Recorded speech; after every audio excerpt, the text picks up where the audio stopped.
Hi friends, പുതിയൊരു വീഡിയോയിലേക്ക് എല്ലാവർക്കും സ്വാഗതം. കഴിഞ്ഞ വീഡിയോയിലൂടെ നമ്മൾ ദിനോസറുകളെ കുറിച്ച് കുറച്ച് കാര്യങ്ങൾ മനസ്സിലാക്കിയിരുന്നു. അതായത് ഇവ മെസോസോയിക് കാലഘട്ടത്തിലാണ് ജീവിച്ചിരുന്നതെന്നും ആ മെസോസോയിക് കാലഘട്ടത്തെ ട്രയാസിക് എന്നും ജുറാസിക് എന്നും ക്രിറ്റേഷ്യസ് എന്നും മൂന്നായി തരംതിരിച്ചിട്ടുണ്ടെന്നും അതിൽ ആദ്യത്തെ ഘട്ടമായ ട്രയാസിക്കിലാണ് ദിനോസർ വർഗം ആദ്യമായി ഭൂമുഖത്ത് രൂപം കൊണ്ടതെന്നും നമ്മൾ മനസ്സിലാക്കിയിട്ടുണ്ടായിരുന്നു.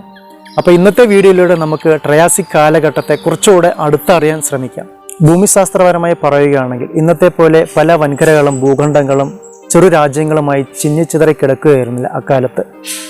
ഇവയെല്ലാം ഒന്നു ചേർന്ന് സി ടൈപ്പിൽ കിടക്കുന്ന ഒരൊറ്റ സൂപ്പർ ഭൂഖണ്ഡമേ അക്കാലത്തുണ്ടായിരുന്നുള്ളൂ.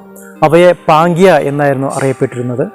പിന്നീട് ഇവ ട്രയാസിക് കാലഘട്ടത്തിൻ്റെ തുടക്കത്തോടെ ഇവ പരസ്പരം വിഘടിച്ച് ലോറേഷ്യ എന്നും ഗോണ്ടാനാലാൻഡ് എന്നും പേരുള്ള രണ്ട് ഭാഗങ്ങളായി മാറുകയായിരുന്നു.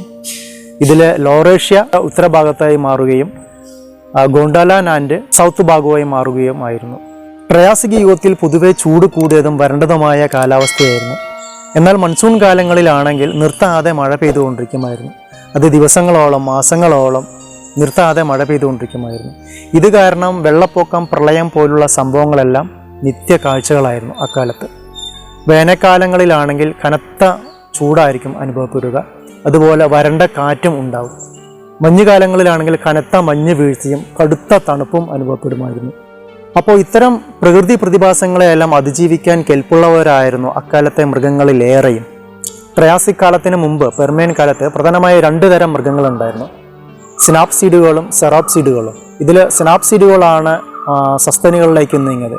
സസ്തനികൾ എന്ന് പറഞ്ഞാൽ മമ്മൽസ്, അതായത് കുഞ്ഞുങ്ങളെ പ്രസവിച്ച് മുലയൂട്ടി വളർത്തുന്ന വർഗം. നമ്മൾ മനുഷ്യരടക്കം മമ്മൽസുകൾപ്പെട്ടാണ്, സസ്തനികളിൽപ്പെട്ടാണ്. രണ്ടാം വിഭാഗമായ സെറാപ്സിഡുകളാണ് ദിനോസറുകളും പക്ഷികളും അടങ്ങുന്ന ഉരകവംശങ്ങളിലേക്ക് നീങ്ങിയത്. അതായത് ഉരകവംശത്തിൻ്റെ പരമ്പര പൂർവികർ സെറാപ്സിഡുകളാണ്. അക്കാലത്തെ പ്രധാന ചില സിനാപ്സിഡുകളാണ് ഇവ.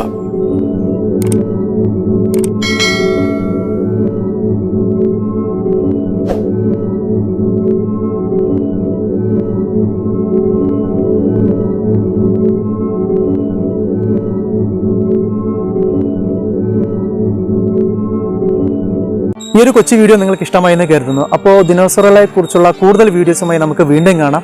നിങ്ങൾക്ക് ഈ വീഡിയോ ഇഷ്ടമായാൽ ലൈക്ക് ചെയ്യുക, ഇഷ്ടമായില്ലെങ്കിൽ ഡിസ്ലൈക്ക് ചെയ്യുക. ആദ്യമായിട്ടാണ് ഈ ചാനൽ കാണുന്നതെങ്കിൽ ഒന്ന് സബ്സ്ക്രൈബ് ചെയ്യുക. അപ്പോൾ നമുക്ക് അടുത്ത വീഡിയോയിലൂടെ വീണ്ടും കാണാം. Good bye.